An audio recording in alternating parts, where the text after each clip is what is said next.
Good morning, afternoon, or evening, everybody, and welcome to Pangolin, the conservation podcast, the show dedicated to exploring and amplifying the world's underappreciated conservation stories. The stories that inspire me, and I hope will inspire you too.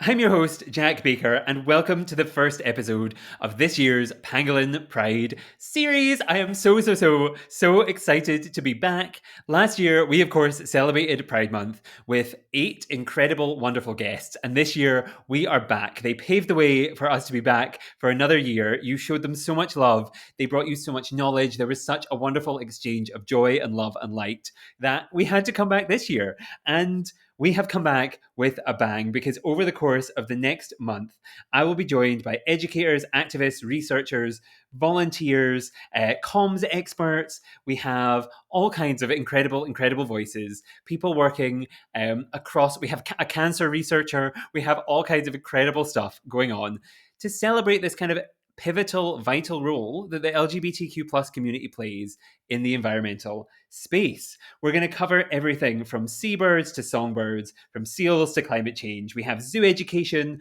We have things about creating inclusive spaces. We have an episode on queer ecology. We have incredible, amazing things. And above all else, the guests are here to show you their love, to tell you their stories, and to tell you, like, basically all of us belong. All of us need to be here. The conservation and nature space is for us all.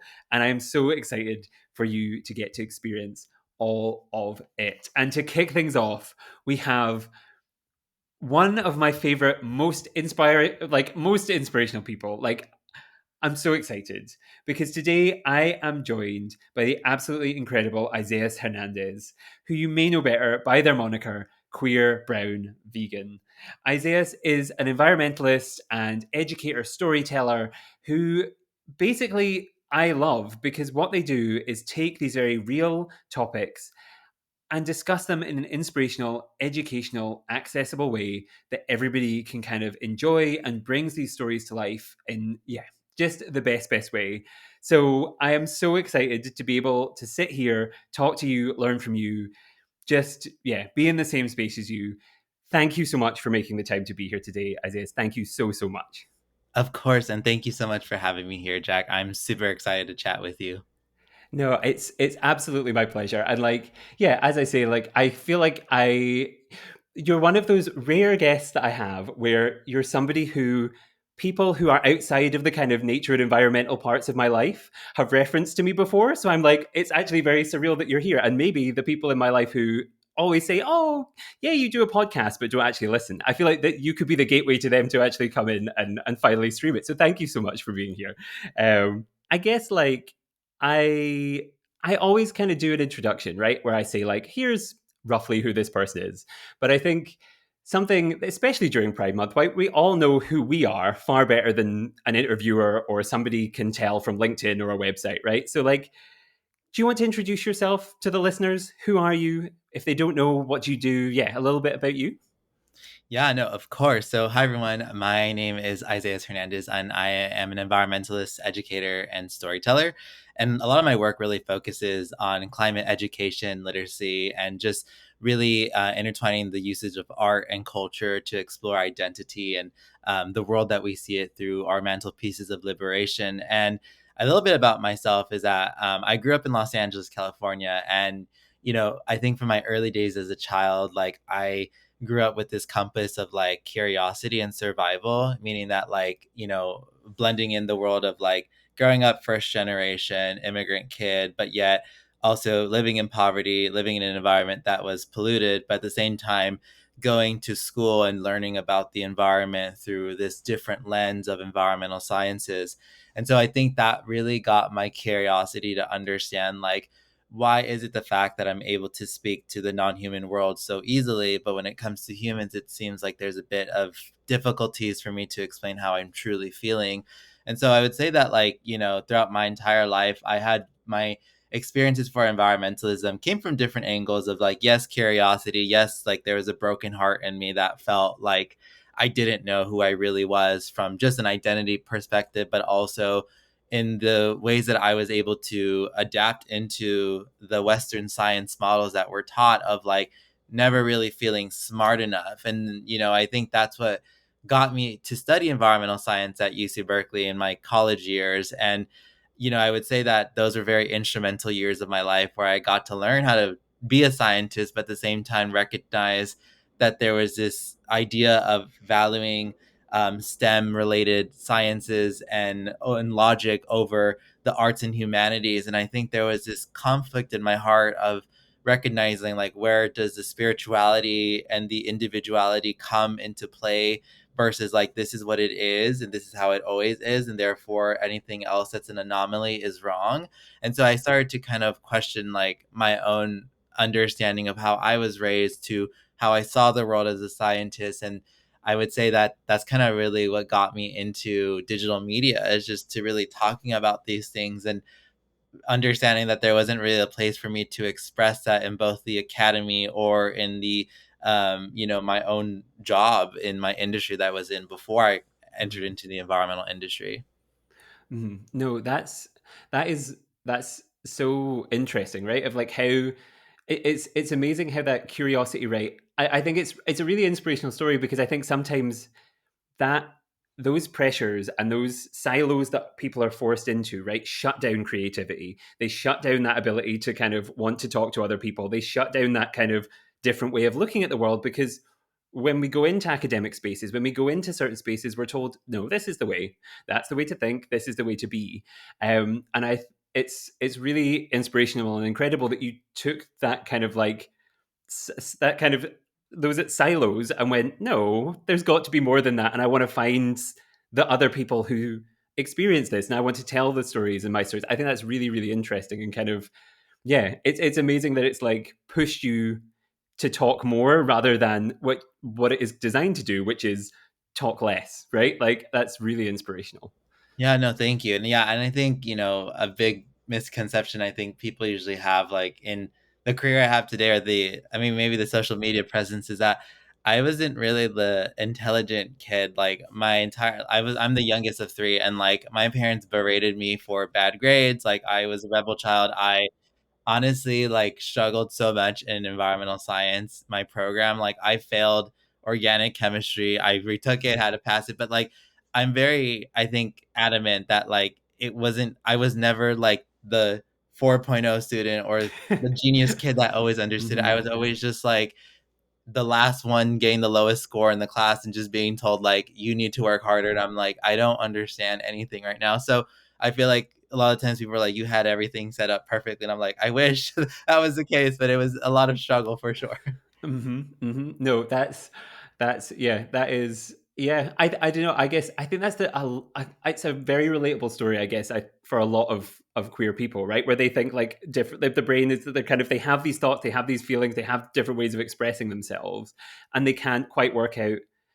Oh, like if I was just in a slightly different system, or I was allowed to express myself in a different way, or I was allowed to understand these things for more than just what was on the textbook page, I can do this. And like I think it speaks a lot to like your ability to tell stories, right? Because like there's there's this kind of like there's I don't know, there's something about that kind of very academic model, right?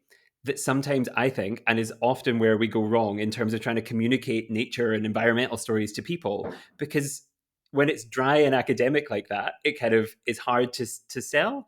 Whereas when you have people who think differently and do differently and maybe don't get the best scores and have had to work harder, the way that they tell stories and look at the world is often the best way and the most relatable way to tell stories. I don't know if that's something that you relate to, or if that's just me kind of trying to attach some of my own experiences to that story. But yeah.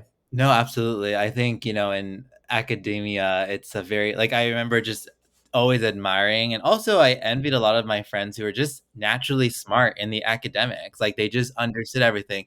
But at the same time, they also envied and also admired me for, like, not to say that people in STEM don't have emotional intelligence. They do, but, like, they really were like, how is it that you're able to talk to anyone so freely without and change their perspective, or be comfortable with a different perspective with them? And it was really interesting because it's not the fact that I did it because I thought it was easy, just like it naturally came into tune to me. So I feel like I'm very privileged to have been in a space, and you too, Jack, of course, like, as a storyteller yourself doing a podcast, like, we live in between those worlds. And I think you are more in the academic field, of course, but like on my end, it's like I did the academic field and I was grown up in a very emotionally intelligent home too, that I was able to kind of mold the two worlds together. And I think academia doesn't teach you that. It just expects you one way. And I think that's where a lot of scholars become limited and get frustrated that their research is not reaching people or it's not being valued. But then we see that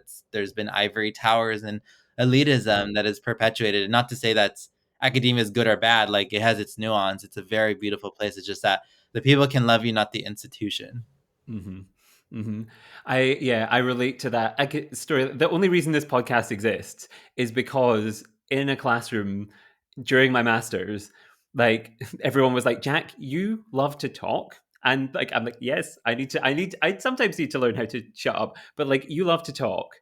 Like why not just like not we're sick of listening to you, but like you need to find a way to express that, right? And like Yeah. when you find that way of doing it, right? Like I initially did this podcast as a university assignment and it grew arms and legs and became this bigger thing, but like it's like it can be so once you find that outlet, it can be so rewarding and so good. And I think sometimes listening to those friends who go like, oh, like maybe like I'm jealous of you for this is like it's sometimes very nice. And yeah, I wonder like how did that come about for you, right? Because like did I know, so for anyone who doesn't know, you obviously run kind of the social media accounts for Queer Brown Vegan. You have kind of a website and blog and all these things. But where did that kind of idea come from, right? You kind of had you told your story there of how you grew to this point. What was the kind of tipping point where you went, okay, now I want to tell these stories maybe to a larger audience, or maybe that was never even the intention? Like where did that kind of journey begin?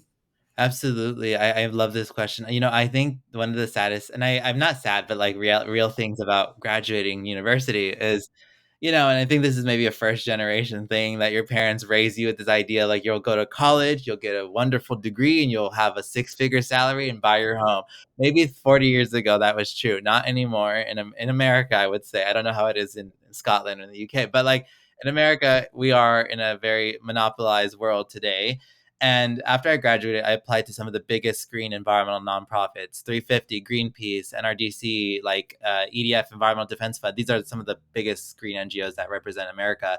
And, I got rejected from all the climate digital strategist roles. And I remember they told me in a lot of interviews, like it'd be the second or the third, they were like, we really loved you, but we chose either a master's student who had more experience, which sucks because I was competing against someone who was 23, 24, and I was 21 out of college. And they were like, well, clearly they're smarter than you.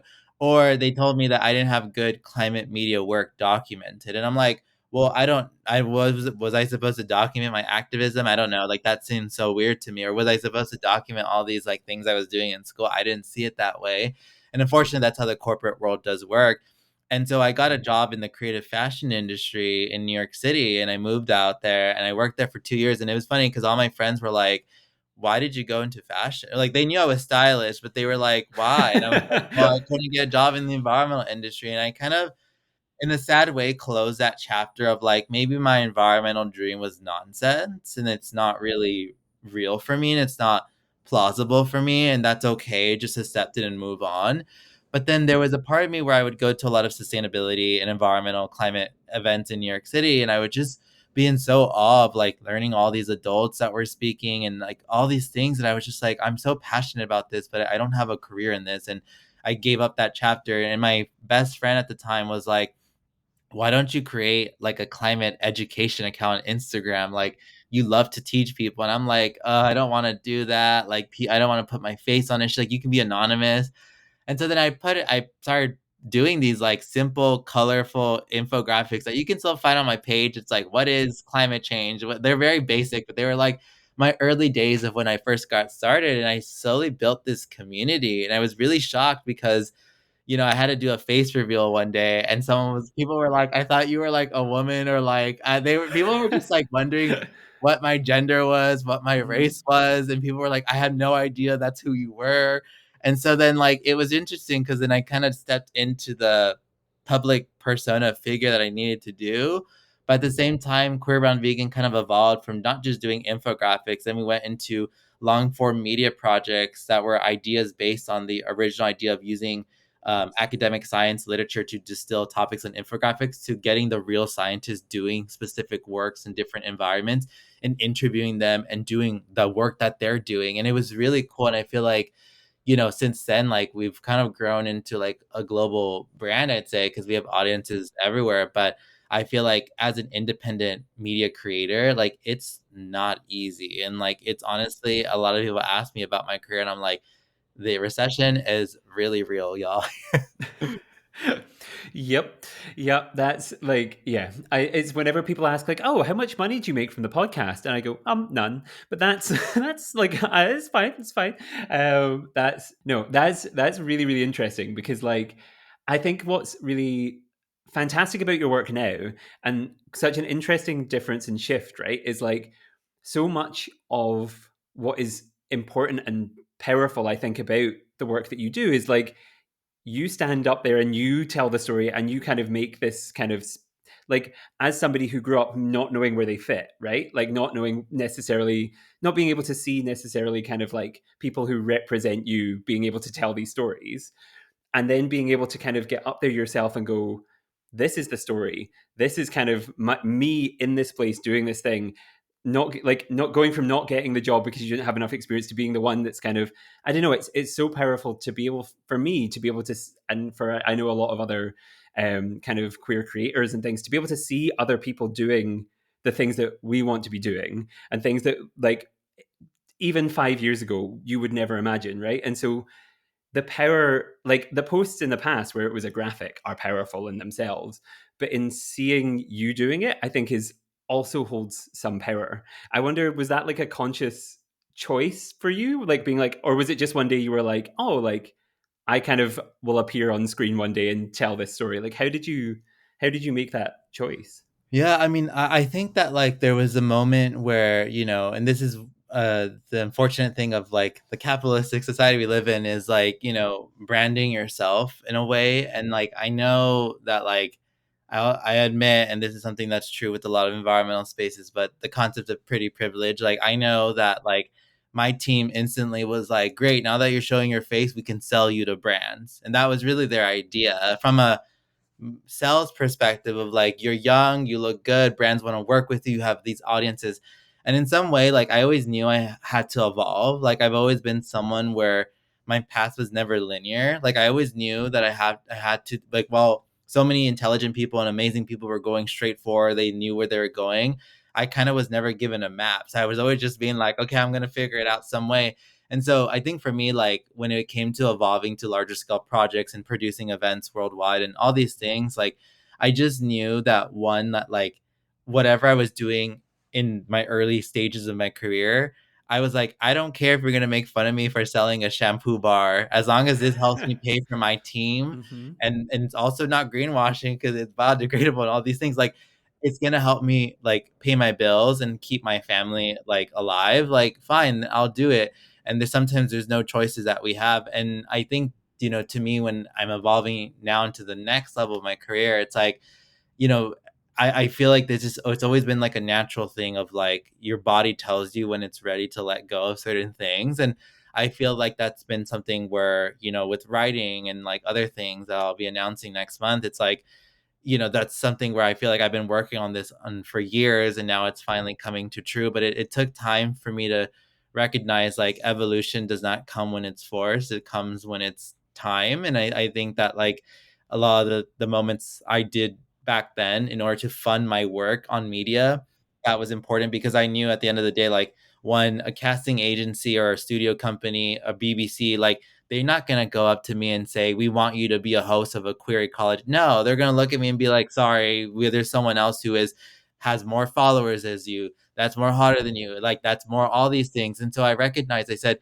I cannot wait to just be discovered in this world. And also like I recognize like a lot of my climate friends who want climate TV shows, we have not been casted for a TV show. So I told myself I'm going to produce my own independent work, and I don't care if it's to be quality. Like I honestly, I tell my friends, I'm like, I don't care, because at least I put it out there. And now I have teachers telling me that they show my episodes because it's the only thing closest that they can find. And to me, that's a win for me because it's like I did it first and I'm going to continue doing it. And it must also be like so weirdly gratifying. I don't know. I of like somebody who I don't know. There's so for example, like for me, like there's an episode of my podcast on one of the reading lists for a course I hated at university. So like for you being someone who like we've just talked about like oh like growing up didn't necessarily excel academically, like being able to be like oh I'm being taught in classrooms now must be a lovely like well that's a nice bonus to be like yep. Slap to the face of the people who said I couldn't teach. No, that is yeah, that's amazing. And like I also love the tease of something you're going to be announcing. That's like now I'm excited. I will be Well, we'll, like, we'll announce it on this podcast for sure because it'll be mhm. announced by then. Okay, okay, like it's oh, it's so exciting. What is like? Oh wait, okay, wait, when is it being announced? Just out of interest, or do you know? It's the next few weeks, but I will say it has to do with a book. So That's we will, exciting. yeah. Yep. It took forever to get there, but we did it. I love that. And I will yep, I'll be adding that to the list of things to be read very, very soon when I should be doing work for my PhD. Everything else will be pushed off the table. I'll be like, no, I want to read this. I want to Yeah. do this instead. Um, no, that's amazing. That's so exciting. Um, no, I guess like it's so interesting just to pick your brain on that like process, right? Of like because when you see these like when you see the perfect kind of social media videos and you see these things, sometimes it's kind of like, oh, this person must just like appear and like do this thing, right? Like it's so interesting to hear more about how involved and how important and how meaningful it is and the reasons behind things. It's really really interesting, really really interesting. Um, and I wonder, like, just in terms of like some of the things that I wanted to kind of pick your brain on, and some of the things that like the topics that you kind of discuss. One of the main ones, especially during Pride Month, that I kind of wanted to ask about was this idea of intersectionality and like how that impacts your work and how important that is to a lot of the work that you do, because it's something that number one we've kind of covered a little bit on the podcast before. We had I don't know if you know Jasmine Qureshi. They Oh, were on the podcast. I love that. Yeah. Love them. I love them. They like, yeah, they're incredible. And they talked a little bit about this idea. But I'd also wondered if, yeah, for Pride Month, while we're kind of thinking about these kind of concepts, kind of revisiting that idea in a bit more depth, I wondered kind of, yeah, how do you, why is that work? Why does that feature so heavily in your work, number one? And why is that so important to, this kind of climate environmental storyline? Like, yeah, I'd be interested to hear your take on that. Yeah, well, I think with intersectionality, like, here in America, like we have a very different landscape, but yet similar struggles that happen worldwide. Is that it was coined by Dr. Kimberly Crenshaw to basically look at the ways that through a legal institutional lens, how Black women were being affected directly from sexism and racism, and how do you kind of look at those power dynamics? And over time, obviously, people have kind of morphed the intersectionality rhetoric on that end, but I think, intersectionality allows us to kind of look at the different existing systems that we live in today and how that really affects it. And so I think for Pride Month specifically, I think it's important that like here in America that like we're recognizing that it was majority Black and brown trans women that were actually at the forefront of a lot of liberation-led movements, and trans communities who are often the most disenfranchised compared to gay, lesbian, bisexual communities are constantly under threat since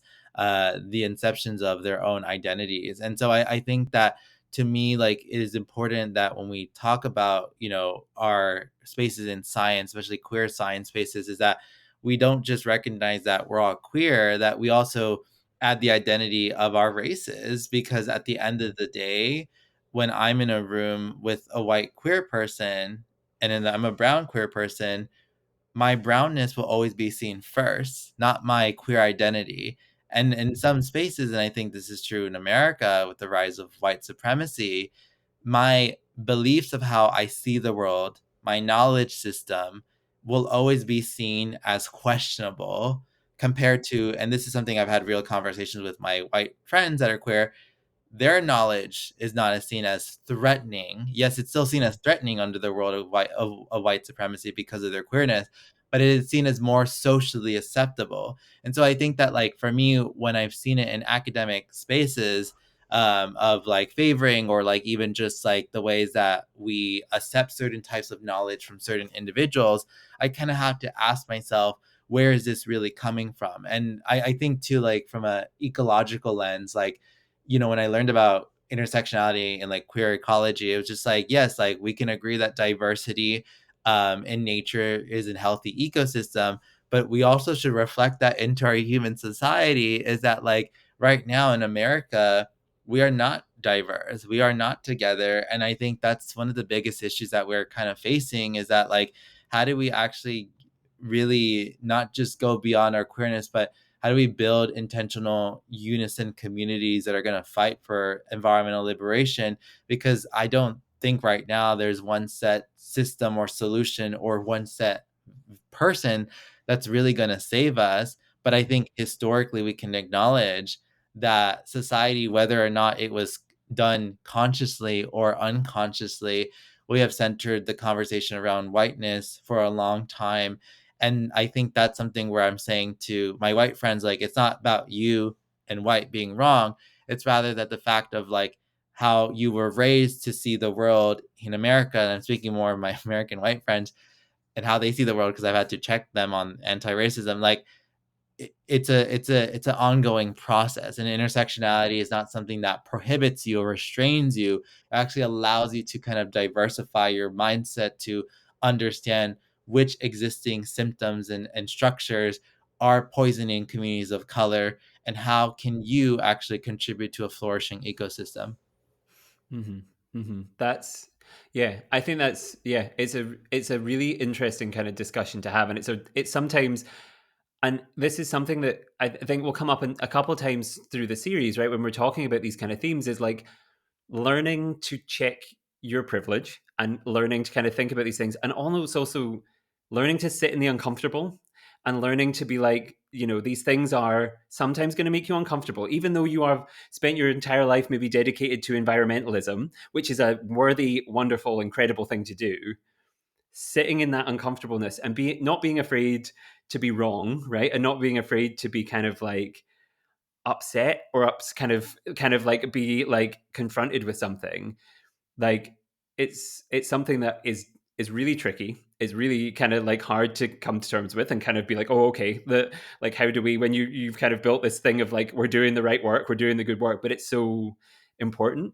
It's something that kind of, yeah, I don't know, I went to, there was a really excellent exhibition in Glasgow, and the name of it is now escaping me. I cannot remember it. It was at the Hunterian Museum. Look up their website. I think it's probably still on.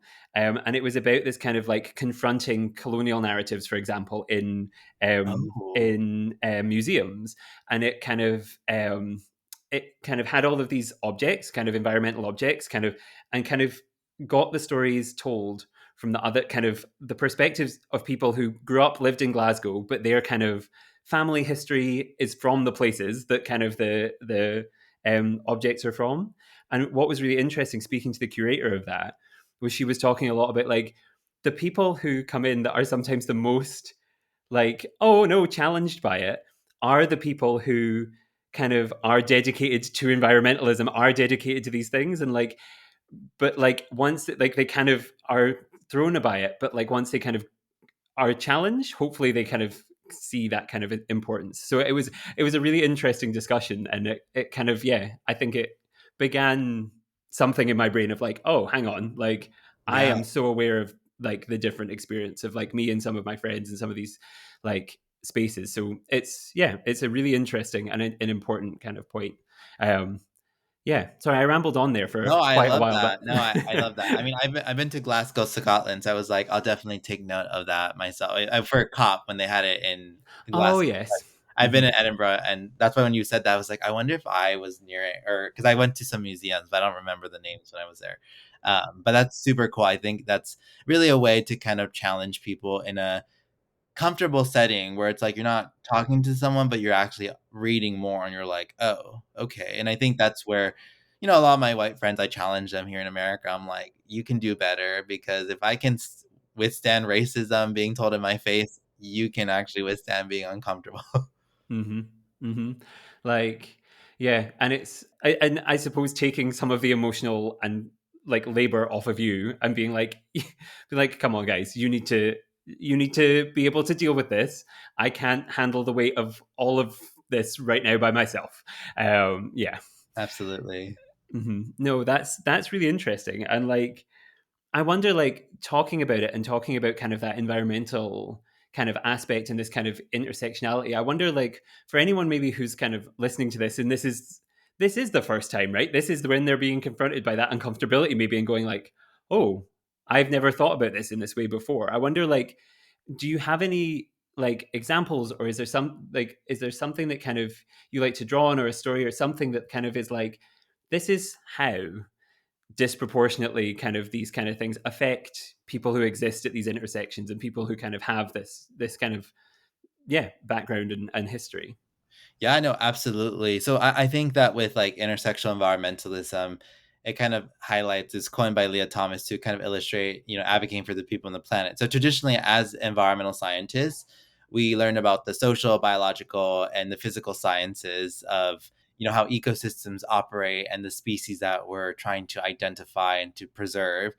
And, conservation historically, as we know it, it can sometimes be a little bit disconnected from nature, and meaning that like it refers nature as this non-living, non-human species, but when it comes to human society, we don't see ourselves as nature, which we are. And so I think that like that's one of the biggest issues I think with academic science, is like, there's a lack of connecting us back to the humane part. And so I think a very clear example of like intersectionality is understanding the legacy of redlining. So in the United States, for example, a lot of low income communities are usually in areas where there's high rates of environmental industries that are toxic industries that are polluting the environment. So whether that's fossil fuel companies, petrochemical industries, paper mills, etc. There's a lot of industries that are basically polluting the planet. Now the question goes back to this idea of like, oh well, what came first? Was it the toxic industry or the poor Black and brown community? So when you look back in history, and this is why history is really important in this era to kind of allow us to understand the histories of injustices, is that we learned that in America during segregation periods, a lot of white communities did not want any Black, Indigenous, Asian, Latino communities. So during the end of World War II, and a lot of veterans were coming back from WW2, they were promised these housing loans by the US government in order for them to buy their first homes. Now, this angered a lot of the white communities, and they said, I don't want any Black or brown or Indigenous Latino person. I don't want them. And so they basically mobilized together to threaten the local governments and the banks that they would only give the veterans of color that came back from the war loans if they chose areas that were historically low income or areas that were not as environmentally healthy. And so this issue with this idea of like, well, where does these toxic industries came? We know that white affluent communities had a lot of economic and political power to ensure that these industries would never be planted in their homes and it would never affect their health. That a lot of these industries moved into these low income areas because there's a lack of infrastructure and lack of policies for them to protect them. And they knew that the low income communities could not fight back legally. So when we're looking at this concept around environmental racism, and people are like, nature's not racist, like I've never had a tree be racist to me. It's true. Trees, animals, fungi are not racist. I get it. But you know what is the people who design the policies and practices to where I live, to where others live, were in fact people and were in fact racist. And that's something where I feel that when we talk about, well, it was in the past, now there's other people, but we need to understand designing a system decades ago, they knew that we were going to be affected by it decades later. So we're living in those legacies today. And I think that's where a lot of people who kind of have trouble this understanding this intersectionality of like, it can be hard because either you didn't grow up in a diverse community or you live in a community that's homogenous white, like understanding that like even rural poor white communities are affected by this from urban communities. Like rural white communities don't have access to sanitation sometimes, or living near toxic plants. And that's another example of an injustice, where I think the more that we're able to date history and understand what exactly was happening during that time, the more we can actually uncover why these systems exist and how do we move forward through a policy and grassroots lens. And even like I think what's interesting is like these things even exist in because I think it's kind of the government line I find is the easy is it's a you can draw that quite like yeah. But I think one that sometimes people struggle with is like these things like even part of my PhD was looking at like botanic gardens and the history of botanic gardens, which people see as like parks, right? They're accessible spaces, right? But who do you see in these gardens? And what do you once you start to look at why are all the plants named this way? Why are all the plants here?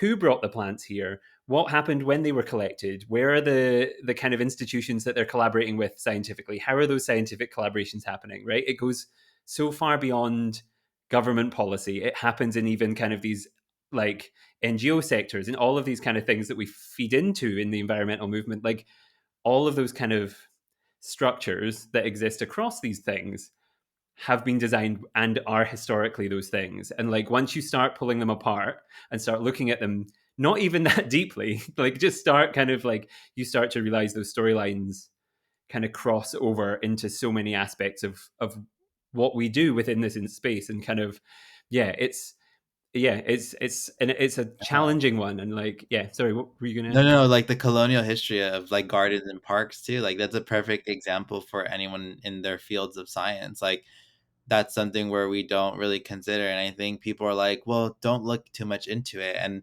I'd say the people who are so comfortable with not challenging things are the same ones who do not want a better society. And for people who do challenge it, that means to me that you want a better world for your kids and for future generations.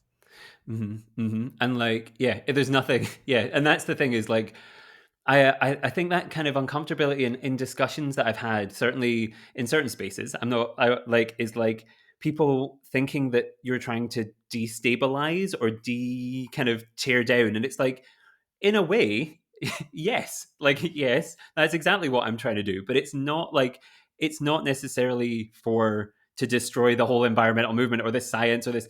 It's so we can build something that is more inclusive, is better. And I would be intrigued to know because it's like I would wonder how you would how what the experience is for you for trying to challenge these spaces and be in these spaces and kind of how do you begin to unpick those things? Because I think it would be really interesting to kind of hear your perspective on that as well. Yeah, I think when it comes to like career and opportunities, like I will say, like, yes, I've been very privileged to have a lot of things that, were not given, but of course there's some merit of us working towards getting those achievements too.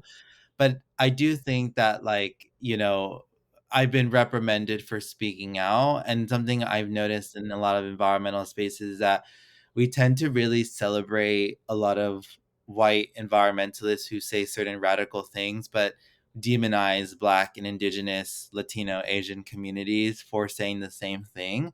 And that's the thing where I recognize, like, I've lost speaking opportunities for, voicing my concerns around everything that's happening geopolitically, from the genocides to the wars.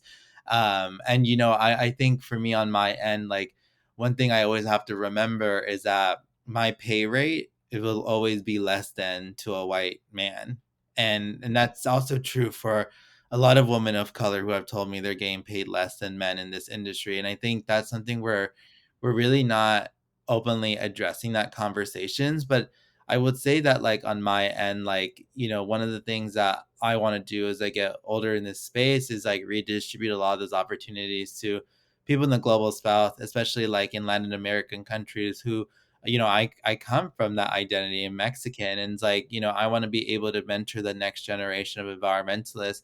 But at the same time, I feel like it's such a hard thing where the climate space in America, and I'm just speaking more on the US because I'm not going to speak on other landscapes or politics, that I'm not too familiar with. But in the US, like, we really I think I'm really just tired of seeing the same old white person on stage. And like, you see the same people, and there's a moment where I feel like I really have kind of divested away from climate environmental spaces this year, because I feel like, who am I really reaching? And two, I was like, why aren't I going to Latino communities to talk about climate? why aren't I going to LGBTQ spaces to talk about climate? There's barely any that are even talking about it. And so I think for me, like, I've had to really understand, like, in the next few years of my life, like, what does it mean to give back? But also, how do I share my story authentically, knowing the fact that even if I share it authentically, there will be people who just don't understand my narrative. And that's okay. Like, that just means that, like, those people are not my audience. So I think it's like a bit of a mix of like addressing the fact that like a lot of my following has given me privilege to be able to be in certain spaces. But at the same time, I would say that like, my for who I am, the person, like I think people talk to me naturally, not because of the status, it's because they actually I feel like we could just talk. Like you said, you love to talk to people. I love that too. In America, it's like we usually get coffee dates and it lasts an hour or less than an hour. In the UK and Scotland, when I would get coffee with friends, it'd be like 4 or 5 hours, and I'd be shocked. I'm like, wow, you guys really care about quality conversations. In America, we're just like, bye, nice hour lunch or nice an hour and a half, gotta go, see you. I could not exist in that. I can't like that's yeah. I feel like this is the I'm like yeah. Like I have a friend coming to visit this weekend, and I know for a fact I'm like I've booked out. Like we're not doing anything. We're just going to come and have dinner and just sit and talk for hours and like have coffee and sit and talk for hours because like yeah, that is the importance of like that connection to I don't know. I didn't know that was like a Scottish thing. I thought everywhere people talked that much. Like No, we're bad, and I mean, Los Angeles specifically, I would say, and New York, like, we're very fast paced, and so I was shocked when I was in Edinburgh, at Glasgow, and my friend was like, "Let's get coffee," and she kept talking for hours, and I was like, I told her, I was like, "Are you?" Like, I could talk, I could keep talking, but I said, "Are you okay? Do you need to go anywhere?" And she's like, "No, I could stay." And I was like, I just asked this because sometimes I'm the friend where my friends are like, "I gotta go, Isaiah," and I'm like, "Right, go, don't worry." So I was shocked to see that type of environment culture there. I was like, wow, interesting. Mhm.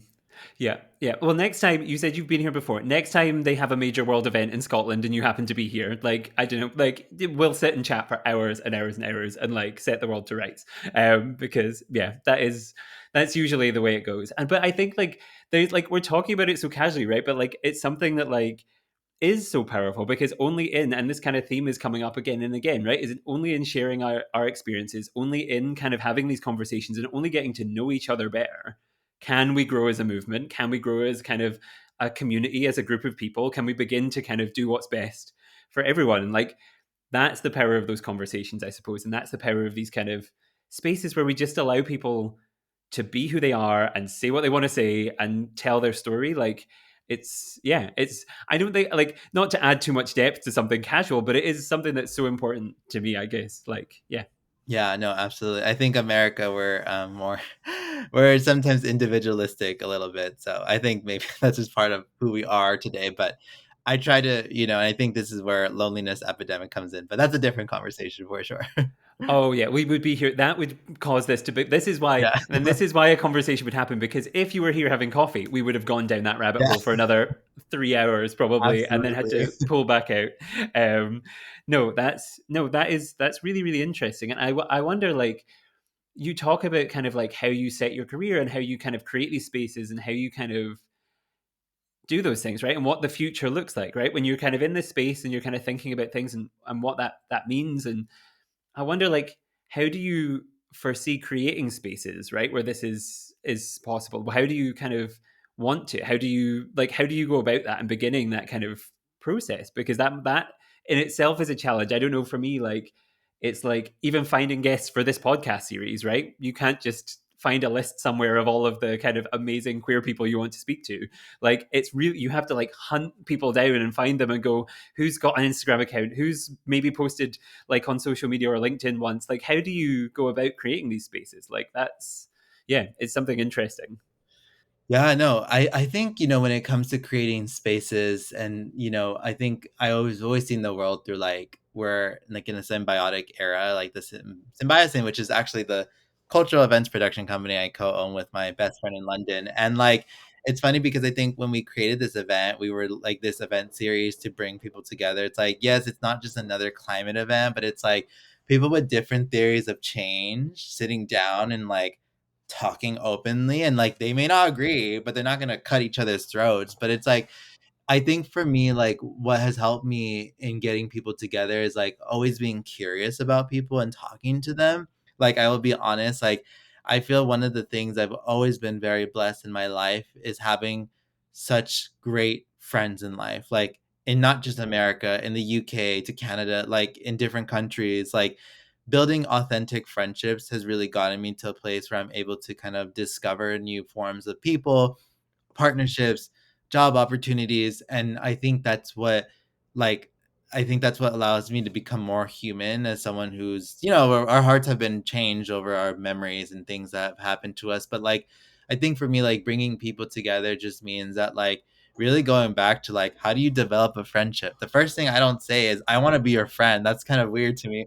To me it's like you actually talk to someone and you vibe it out and you're like, okay, like I really love their energy, I want to know them more. And so I think that's something where has gotten me a very long way, but also just like showing up for people. Like I think that's the thing that we're really losing in like environmental spaces today is like I have the most fun at like small events where there's a few people, where I'm anonymous and I can put my shades on. We're just talking about random things in life versus these private high level conferences, private dinners, mansion events for climate philanthropy. Like I don't really care about those events. It's all play and we all know it. And like to me it's like soulless, and I think that's where bringing back the human narrative together is like reconnecting them to living experiences, like how they have like for me it's like how have you navigated across landscapes in your career through heartbreak, through friend breakups, through unfortunate experiences of childhood. Like how have you gotten through that? And I think that's something where I think people have just felt so comfortable around me, and I will say I'm very privileged yet sometimes scared that I'll be in different areas in the country and random people will go up to me and start talking to me, but not in a weird, sometimes not in a weird way, but like will tell me their life story. And I don't know if it's some type of energy that I give off, but it's always something where like people will just not rant to me, but just tell me about their life. And I'm just like, wow, I don't know you, but thank you for telling me this. And like, it's just something where I feel like I was given that gift. And that's where maybe people feel safe around me for that. And also saying yes to everything. Like, I'm still building my career. Like I will tell people when I first started my career, like I would do speaking engagement, and there was only two people on the webinar. Like, I had to, I've done everything, and I will continue to do that because that's really what I want to give back to my community is like the openness, and that's something where like no one should ever feel ashamed. And like I don't know where my career will take me next, but like hopefully like it's in a different level, and I just trust my heart that things will happen the right way. I love that. That's such a like, yep. I think that's, yeah, trusting yourself, number one, so important. And also heavy, heavy, heavy, heavy, heavy relate to the having one of those faces or energies that people just tell things to. I am the same person where you're like, I've known you for 15 minutes maximum, and now we are in depth and asking. And I don't know whether it's just I ask questions that invite like people to tell me things, or if I just have one of those faces, but I'm like, I'm so glad you trust me with this because like it's so nice to just feel those connections, right? And feel that kind of like moment of like, oh, like that moment of connection for me. It's like a hit where you're like, yep, this is like so nice to just feel that moment with someone of like, yeah, this is what being human is like having these moments. Um, that's amazing.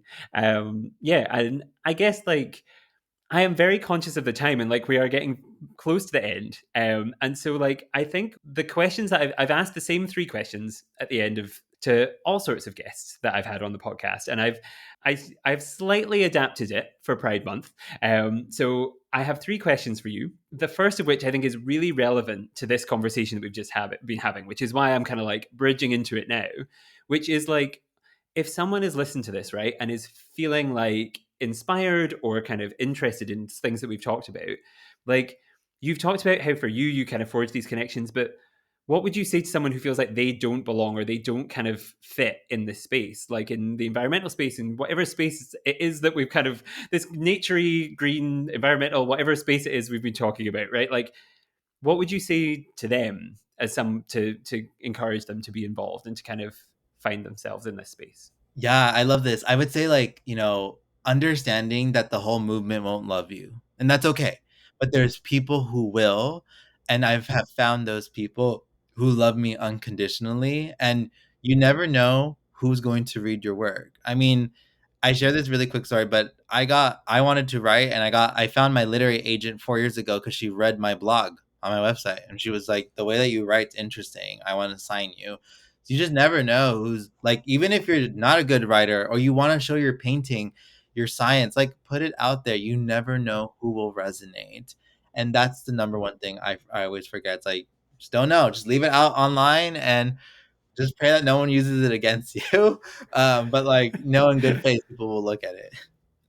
I think that is a far more beautiful way of saying, and this is something that since it began has rattled around my head every single day since this press tour. But it was really the more beautiful way of saying, and I don't know if you remember this when Lady Gaga was promoting A Star Is Born, where she would go, Oh, there could be yes. 100 people in a room and 99 of them don't believe in you, but just one does. like, That's all like you need. Yeah, that's I all you remember need. that. She gave such a good quote, honestly. She's true. That is just a true thing. Yeah, Only it's one just person, yeah. One. and that person was your literary agent, and that's like, well, and everybody else who believed in you up to this point. Like, I feel like but like, that's the thing is like, there for every one person who maybe has something negative to say, there are so many people who will cherish and value that, and like, trying to remember and hold on to that is something that like can be challenging, but 100%, 100%, like, agree. No, that's a fabulous piece of advice. I guess like the next question that I've been asking everyone is completely unrelated to anything we've been talking about, but I think it's like a really nice one to begin to kind of wrap up on and leave on, because it'll give people, if that wasn't enough to think about, something else to think about, which is, as a show, we always talk about underappreciated, misunderstood stories and creatures. And so, one of the final questions I would like to ask for you, since we've not really mentioned any animals, plants, birds, anything by name, is, Isaiah, what is your favorite misunderstood, underrepresented creature that you would want to shine a spotlight on for the listeners? Oh my God, I love this question. I feel like I am trying to think really quickly on like one. So like I'm randomly maybe Googling on this end. Uh, but I think it's the angel sea slug. That's what it's called.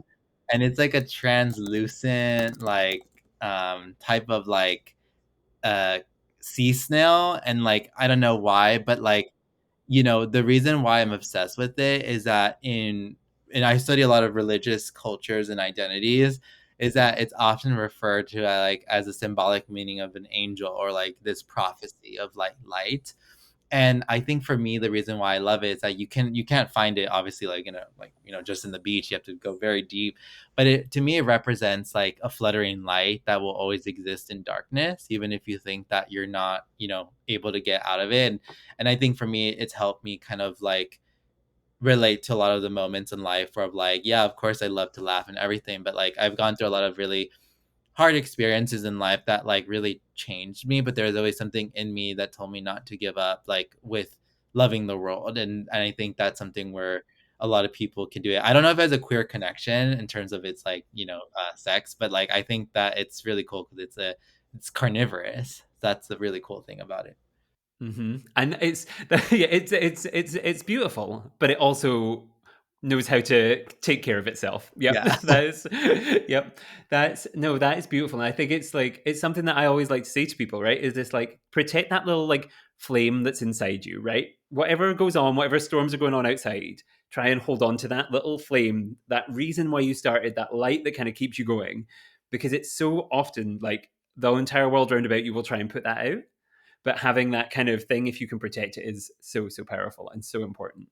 um and yes, I guess then the final question on that like exceedingly hopeful note, and what a wonderful choice to like round out the first episode of our Pangolin Pride series. I think that is like, and it perfect, like, on top of like everything we've said.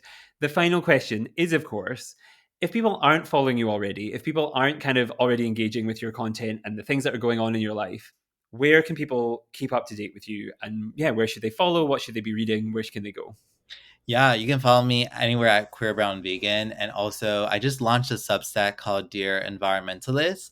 A lot of it's really like love letters to different topics that I used to explore in education, and really been shifting more of my writing to that platform and to discover new audiences. But like, I have a really cool to post on like love ecologies and like ghost ecologies, to looking at the intersections of like love and also grief. And so I'm really excited to just to bring more of a personal flair of a mix of ecology and my personal experiences to light. So I'm excited, and yes, that's pretty much it. And I have an announcement in end of June, hopefully, so we'll follow me on socials for that. No, that's fantastic. And yeah, next Pangolin Pride, you may get another email to talk about love and grief ecologies, because that Yeah. sounds exceedingly interesting. And I'm already like, and this is why conversations with Scottish people last too long, because I would have continued to ask about all of that. But I will do my best not to. I will put links to like everything you mentioned in the description of the episode, so people can go in there, follow, kind of find things, subscribe to things, do all of that wonderful stuff. I'll also, of course, in a shameless bit of self promo, put links to all of our social media down there. We are at Pangolin Podcast on everything. I am at the only Jack Baker on Instagram. And yeah, you can follow us on all of those things. Make sure to subscribe to the podcast. Leave us a nice review. We have an entire month of incredible LGBTQ plus people coming up for you in June. So yeah, and we talk about incredible things. I am so excited for you to hear them all. So make sure to subscribe. And having said all of that, like, I am that time flew by so fast, but I have cherished every second of it. And I think it's just been absolutely fantastic. So I just want to say, number one, a huge thank you to the listener who's here and kind of is tuned in for this.